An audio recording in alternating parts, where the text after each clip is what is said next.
चंडीगढ़ से। हेलो, आज की जो वो जो रोज बेगुनाहों का कत्लेआम करने वाले पंजाब में 36,000 बेगुनाहों का कत्लेआम करने वाले, जिसमें 19,000 हमारे हिंदू भाइयों 9 मास का रिश्ता है, रोटी बेटी का रिश्ता है, उनको शहीद कर दिया। और उसके बाद उस वक्त सारी पॉलिटिकल पार्टियां आई, पर जब आतंकवाद के ऊपर कंट्रोल हुआ, हर पॉलिटिकल पार्टी फिर वो अपनी कुर्सी और सत्ता की दौड़ की तरफ चली। आजादी से पहले भी शहादतें हैं, पर आजादी के बाद भी इतनी बड़ी शहादत होनी और एक छोटी सी स्टेट के अंदर राजनीतिक लोगों की गलतियों से जब टेररिज्म आया, ये आतंकवाद पाकिस्तान नहीं लेके आया था, याद रखिए। ये टेररिज्म हिंदुस्तान की उस वक्त की इंटेलिजेंस एजेंसियां, हिंदुस्तान की उस वक्त की सरकारें, जिन्होंने पंजाब के अंदर सदा राज करने के लिए ऐसे इशू छेड़े, खालिस्तान के, हरमंदिर साहब वो पवित्र स्थान जहां हिंदू मुस्लिम सिख ईसाई नमस्तक करता है, उस हरमंदिर साहब के अंदर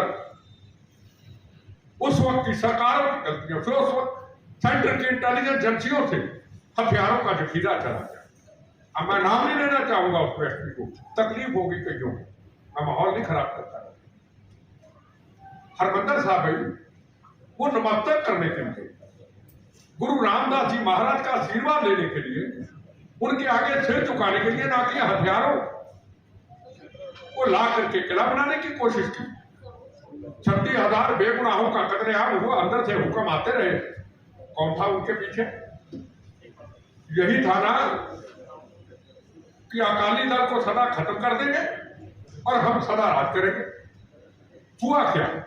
36,000 लोग चले गए, 19,000 हिंदू भाई हमारे शहीद हो गए, खून की नदियां बही, पंजाब बर्बाद हो गया, इंडस्ट्री तबाह हो गई, हर तरफ गुरदास मान का जो गाना था बसरी धरती उजड़ गई, धरती उजाड़ गई। गुरु रामदास जी की, गुरुओं की, पीरों की, पैगंबरों की वो पवित्र धरती, हमने धरती का नुकसान कर दिया। आज तक हम अपने पैरों पे खड़े नहीं हुए। और पॉलिटिकल पार्टियों ने सबक क्या सीखा?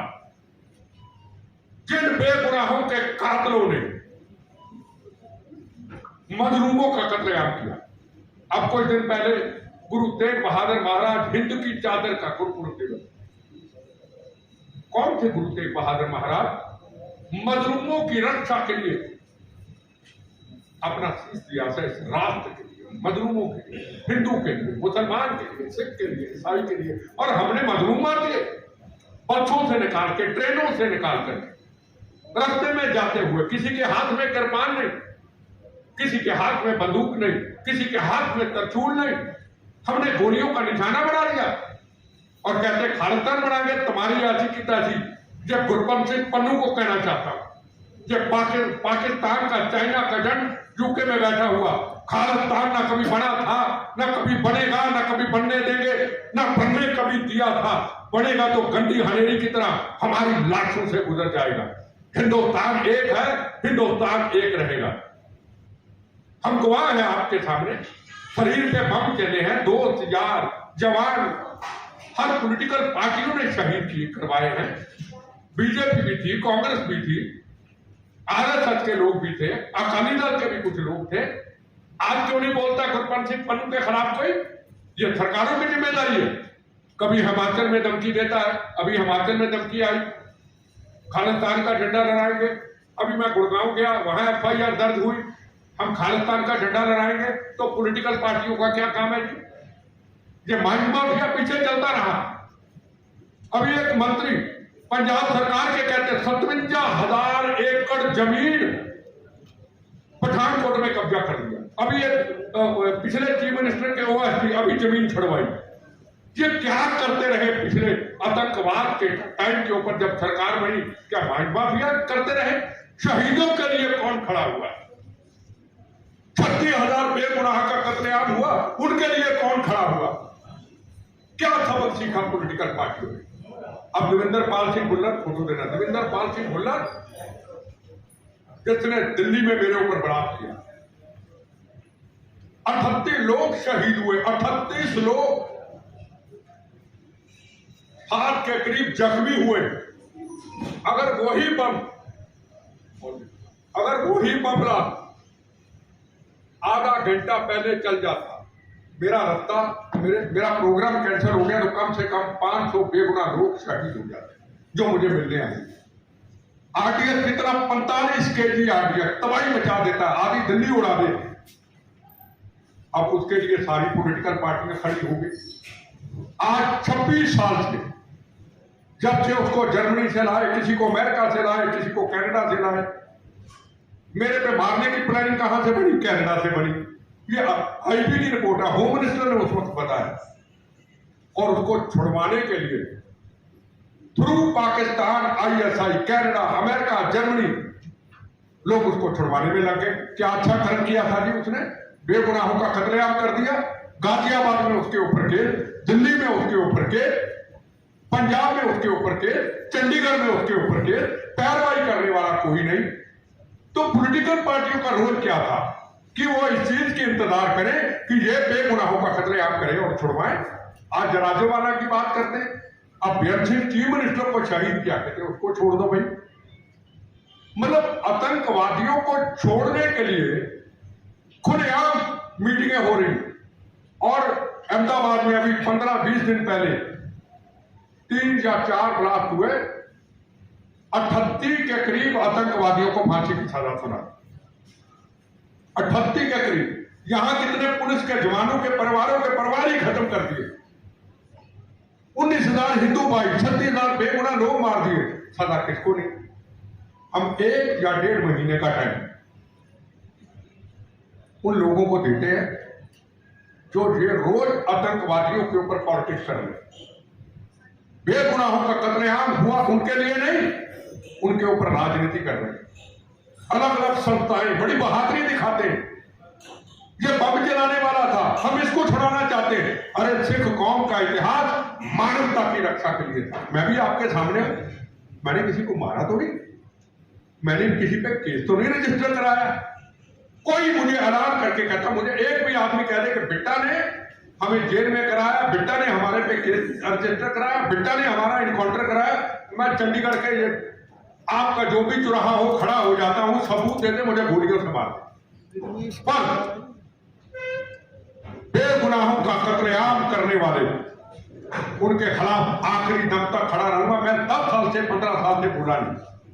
क्यों? जो कोर्ट करेगा वही चलेगा। हम पंजाब के माहौल को खराब ना करें, हम इनकी तरह गंदी पॉलिटिक्स ना करें, हम पब्लिसिटी की पॉलिटिक्स ना करें। जब आज हदें पार हो गई तो मेरे से परिवारों के लोग सवाल पूछते हैं। जो मेरे साथ जवान शहीद हुए, मेरे साथ मेरे दोस्त शहीद हुए, पंजाब के और लोग शहीद हुए, दुनिया से मुझे फोन आते हैं, अरे कौन सा आपका एंटी टेरर फ्रंट है भाई? 36,000 बेगुनाहों का कत्लेआम करने के बाद जो जवान मेरे साथ शहीद हुए, उनकी पत्नियां बच्चे मेरे साथ सवाल पूछते हैं, तो आज मुझे भी सामने आना पड़ा। मैंने नहीं आना था, मैं कहा ठीक है, जो कोर्ट फैसला करेगा करेगा। मैं 1.5 या 2 महीना वेट करूंगा, आरटीआई डालूंगा और सारी लिस्ट मंगवाऊंगा 36,000 बेगुनाहों का जो कत्लेआम हुआ। उसमें 10,000 हो, 15,000 हो, 20,000 हो, 5,000 हो, सबको मिलूंगा। और उसके बाद अगर ये ऐसे राजनीति करते रहे आतंकवाद के, मैं सुप्रीम कोर्ट जाऊं। अकेला नहीं, अकेला तो मैं कोर्ट में हूं अभी भी, मैं सबको लेके जाऊंगा। जब अहमदाबाद में आप 38 लोगों को फांसी की सजा सुना सकते हैं, तो सरकार से जब पूछा जाए, कोर्ट से नीचे जब पूछा जाए कि 36,000 बेगुनाहों का कत्लेआम हुआ, कितने लोगों को सजा मिली? जो मिली थी वो क्यों छोड़े? जफरलाल जैसे क्यों छोड़े? भुल्लर जैसे लोगों को, खतरनाक आतंकवादियों को फौरन से करोड़ों रुपया सरकार का खर्च हो जाता है।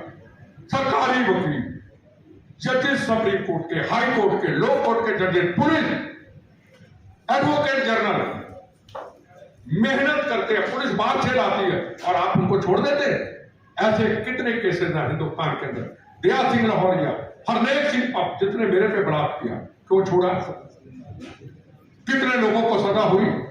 फिर मैं एक बात कह दूं, फिर किसी को बचा नहीं पाएगा। जो बात चले गए वो जेलों में वापस आएंगे, मैं ये बता दूं उनको। आपने जो छुड़वा लिए छुड़वा लिए, हम बोले नहीं। गुरु नानक देव जी महाराज के जन्मदिन के ऊपर आपने छोड़ दिया, हम चुप रहे, हम बिल्कुल नहीं बोले। क्यों? कर दिया, कोई बात। और उसके बाद आप चुन चुन के धीरे धीरे सबको जेलों से छुड़ाते जाओगे, सब जेल में वापस जाएंगे।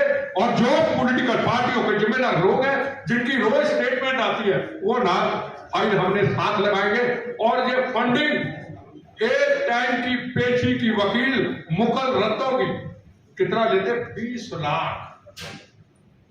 और मेरा वकील मेरे खून पसीने की कमाई से 4 लाख 5 लाख जितनी कमाई कहीं बचा हुआ कोई सामान बेच करके पैसे देता हूं मैं वकील। और एक वकील 20 लाख रुपया, कपिल सिब्बल 18 लाख रुपया, तुलसी भी कितने पैसे लेता है, रामजेठ मलानी। भाई एक मिनट प्लीज, है ना? तो ये पैसा अरबों रुपया, कम से कम बुल्लर को, एक आतंकवादी को बचाने के लिए आज तक 80 करोड़ रुपया कहां से आया? 28 साल से 80 करोड़। क्या सीरियसपन है? आज बड़े प्रेस के सीनियर लोगों को मैंने फोन किया था, मजबूरी हो गई नहीं आई, पर यह भी एक मुद्दा है। यह पॉलिटिकल मुद्दा नहीं है जो मेरे पास इशू किसी के पास नहीं है। मैं कभी रोज प्रेस कॉन्फ्रेंस नहीं करता हूं। मेरा सबसे बड़ा सवाल है कि आतंकवादी बेगुनाहों का कत्लेआम करने वालों को इस तरीके से फंडिंग, और गुरुद्वारा प्रबंधक कमेटी हम सत्कार करते हैं। अकाल तख्त के जथेदार साहब, हमने कभी गलत शब्द नहीं बोला। हमारे सप्रीम में हमारे सरताज हैं, हमारे सिख कौम की इज्जत। अब अगर वो भी कहे कि बेगुनाहों के कातलों को छोड़ दो, तो मैं उनको कुछ नहीं कहना चाहता।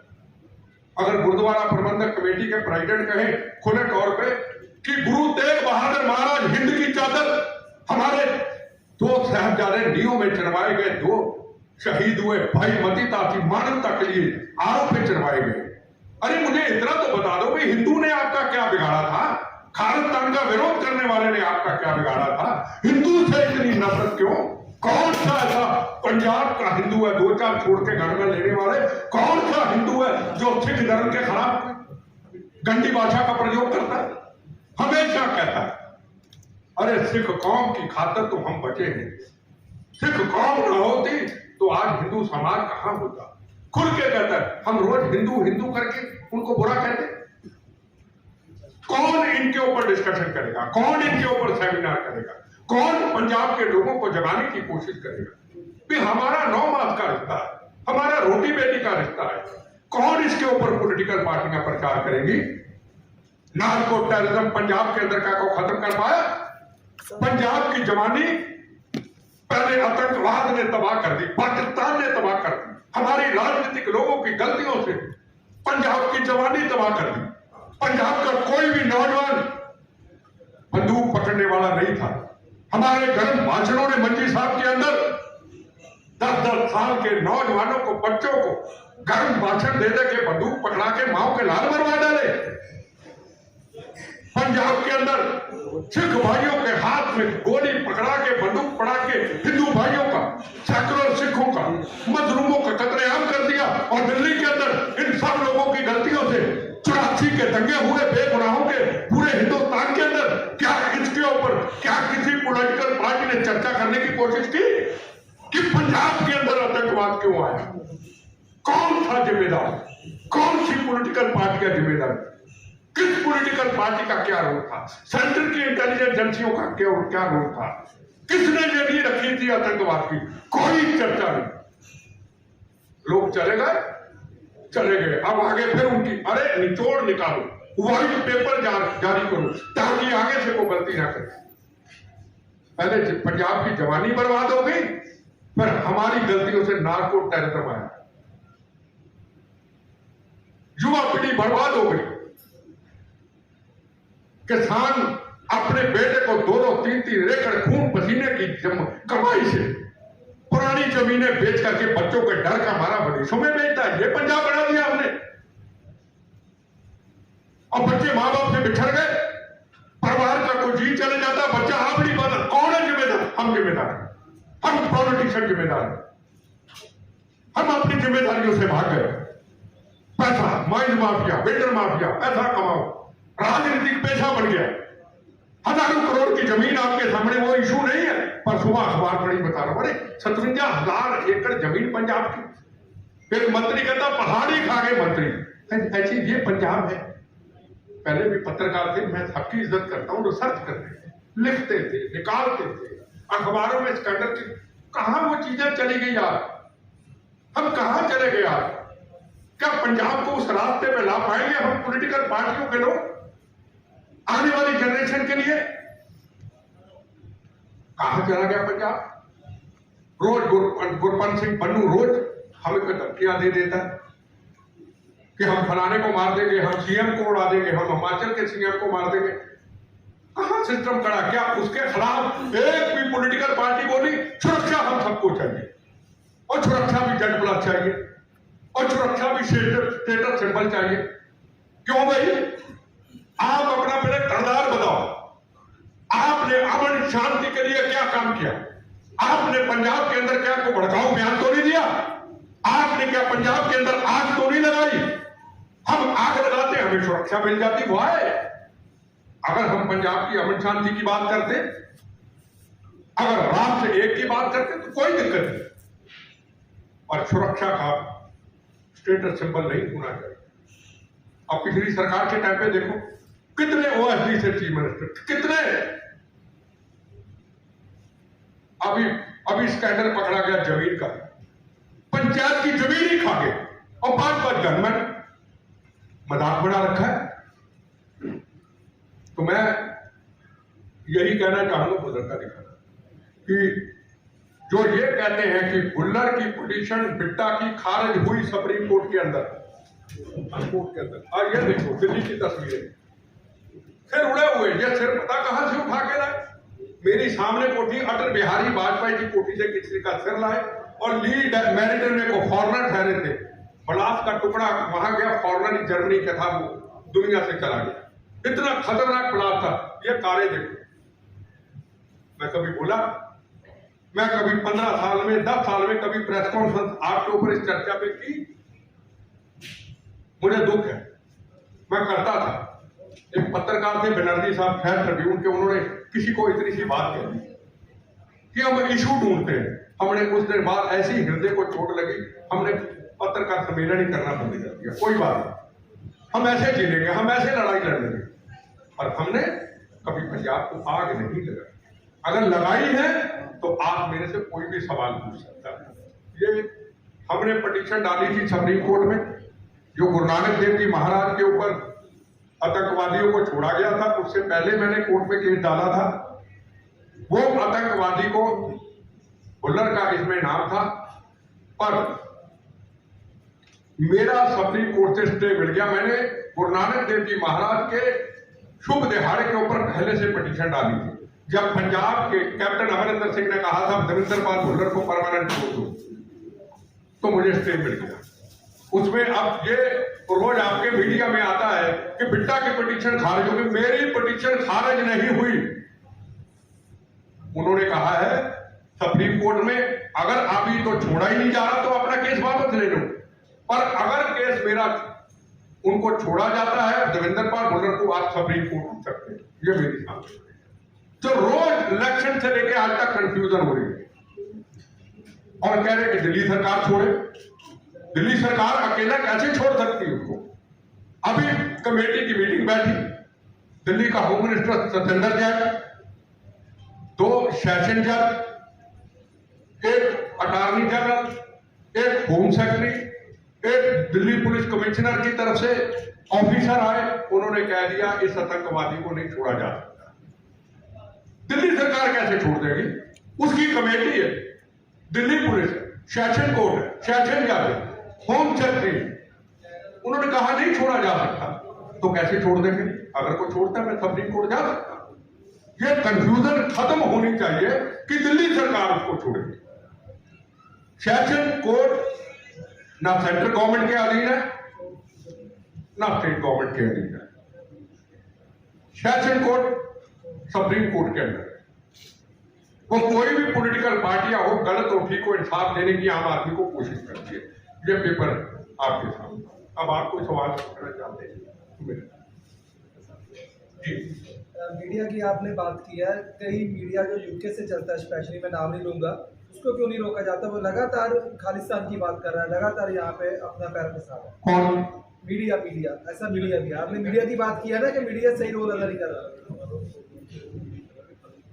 हाँ, देखो, मैंने अखबारों में पीछे सुना, न्यूज में सुना कि काफी इसके ऊपर बैन लगाया गया, पर मैं एक चीज का सवाल का जवाब आपको देता हूं।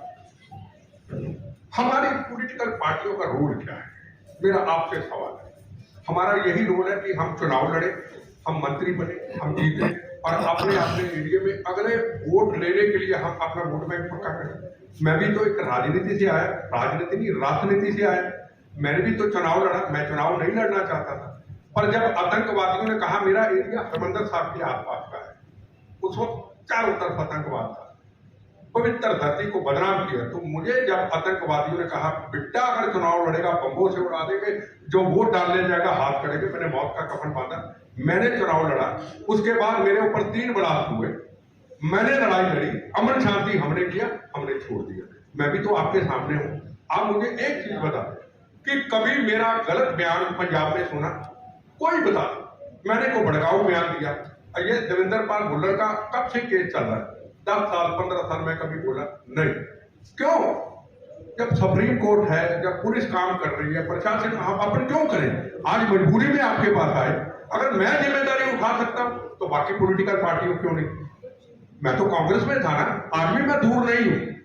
चीफ मिनिस्टर थे हमारे कांग्रेस प्रेसिडेंट, उससे पहले हमने मौत का कफन बांध के लड़ाई लड़ी। बीजेपी भी थी, सीपीएम भी थी, सीपीआई थी, हमने मिलकर लड़ाई लड़ी। पर मैं अपने असूलों से नहीं गया ना। फर्क मेरा यह है कि मैंने मौत से दोस्ती कर ली, इन्होंने कुर्सी सत्ता से दोस्ती कर ली। मैं लाल फूल से कांग्रेस का मेंबर बना, या नीले रंग की साई से फर्क कितना है? मैंने अपने असूलों को नहीं छोड़ा, छोड़ूंगा नहीं। और पंजाब में कभी माहौल खराब हम नहीं करेंगे। अगर लगे कि मेरी बात से बेटा जी जब माहौल खराब होता है तो खुल के कह देना, मैं उसका जवाब दे दूंगा। अगर गलत हूं तो आपसे ठीक है, कोई सवाल नहीं। दिल्ली सरकार को लेकर आपने कहा बेटा जी कि वो अपने एंड पे फैसला नहीं ले सकते, लेकिन बार बार ये कहा जा रहा था कि दिल्ली सरकार ने फाइल रोकी हुई है, केंद्रीय सरकार ने जो प्रोसेस है उसको आगे बढ़ाया हुआ है। देखो, मैं फिर वही क्लियर करना चाहता हूं, यहां ना तो कोई समझाने वाला है, ना वो हम रिसर्च करने वाले। मीडिया में भी कुछ लोग हैं, दिल्ली जाके रिसर्च करें कि फाइल का मतलब क्या है। क्या ये दिल्ली सरकार के अंडर है? क्या सेशन जज के अंडर है? क्या ये कमेटी है? क्या कमेटी सिर्फ दिल्ली सरकार के अंडर आती? नहीं, दिल्ली का होम मिनिस्टर अपना जितेंद्र जैन कानून मंत्री भी है। हाँ, वो मिनिस्टर जो कमेटी का चेयरमैन है। एक हो गया होम सेक्रेटरी, चलो होम सेक्रेटरी भी हम कह सकते हैं कोई स्टेट गवर्नमेंट का हो सकता है। एक हो गया अटॉर्नी जनरल, ठीक है। अच्छा, अब आगे 2 सेशन जज, वो तो दिल्ली सरकार के अंडर नहीं है, वो तो सेंट्रल गवर्नमेंट के अंडर नहीं है। फिर आगे दिल्ली पुलिस का कमिश्नर, दिल्ली पुलिस कमिश्नर की तरफ से 2 अधिकारी जाते हैं। बताओ फैसला कौन करेगा? मेरा आपसे सवाल है। क्या केजरीवाल जी फैसला कर सकते हैं अकेले? मेरा सवाल, सेशन कोर्ट जज ये कह रहा है, दिल्ली की पुलिस ये कह रही है, दिल्ली का होम सेक्रेटरी ये कह रहा है कि इस आतंकवादी को बाहर लाने से माहौल खराब होता है, तो एक सरकार कैसे छोड़ सकती? बताइए, समझ आया? ये अभी कमेटी में फैसला हुआ है कि ये आतंकवादी को छोड़ना खतरनाक है। अब मुझे ये बताइए कि दिल्ली सरकार कैसे छोड़ देगी जितनी देर तक सबकी सहमति नहीं बनेगी? पंजाब में तो इसको मुद्दा बनाया गया, पंजाब चुनाव में भी ये मुद्दा रहा। तमाम पॉलिटिकल पार्टी जो पंजाब की है उन्होंने इस इशू को जनता के बीच में लेके गए। देखो मेरी बात, उन पार्टियों को लेकर आप क्या? देखो मेरी बात, हमें चंडीगढ़ के मीडिया को कहेंगे दिल्ली जाए, इस चीज के ऊपर रिसर्च करें। मेरी जो मदद है मेरी मदद ले लें। मैं जो वहां प्रेस के लोग दिल्ली को देख रहे हैं, मैं उनके मीटिंग करवा सकता हूँ। मैं हुआ क्या, मुद्दा क्या। अब देखो ना, कोई कुछ भी बोलता नहीं, हम उसकी खबर छाप दें, हम निचोड़ तक जाए। अगर आज मैं आपके पास आया हूं तो ऐसे तो मैं सारे डॉक्यूमेंट लेके आया हूं, मैं ऐसे तो नहीं आया आपके पास। हमारा काम बनता है, या हमारा दिल्ली में कोई ब्रांच है, जागरण है, पंजाब केसरी है, ट्रिब्यून, हमको रिसर्च करे वहां, मुझे फोन करे, मैं हाजिर हो जाता हूं, मैं उनको निचोड़ निकाल देता हूं। आज मैंने बयान दिया, कल को कोई दे देगा। वो बयान छापने से पहले इतना बड़ा पेपर, करोड़ों की एड चलती वहां पे, लोग अपनी एडवर्टाइजमेंट करते हैं, उस पेपर को हम 2 मिनट में किसी की खबर देके लगा दें। मैं प्रेस को चैलेंज नहीं कर रहा, पहले भी तो प्रेस थी, स्कैंडल निकलते थे, लोगों का पता चलता था, बीच में निकालते थे, खिचड़ फेंक करके निकालते थे। वो नहीं होना चाहिए। मैं हाजिर हूं, मैं बताता हूं अपनी जिंदगी की कहानी, सच्चाई क्या है। कल दिल्ली गुरुद्वारा प्रबंधक कमेटी ने प्रेयर कर दी, बंदी सिखों को छोड़, अरे बंदी सिख क्या हुए भी बेगुनाह होकर कतरे आम हो कर दिए, वो बंदी सिख होकर बहस करे। अमृतसर में हो गई, उनको छोड़ दिया जाए। आतंकवादी बेगुनाहों के कातलों को छोड़ दिया जाए। 36,000 बेगुनाहों का कतलेआम हुआ। फिर कहूं अहमदाबाद के अंदर 3 ब्लास्ट हुए, 38 लोगों को फांसी की सजा सेशन कोर्ट ने सुना दी। यहां क्यों नहीं? हम फिर भी नहीं बोले जनाब, छोड़ दिया, निकाल दिया, नई सजा दी, हम तब भी चुप रहे। अब हम कितनी देर तक चुप रहे? हमें जो हमारे साथ शहीद हो गए, पंजाब के लोग शहीद हो गए, उनके परिवार विदेशों से हमें फोन करके तंग करना शुरू कर दिया। अरे रोज उठ के आवाज उठती, आप कहाँ हो, आपकी आवाज कहाँ है? हम मजबूर हो के आए, तो शायद हम ना।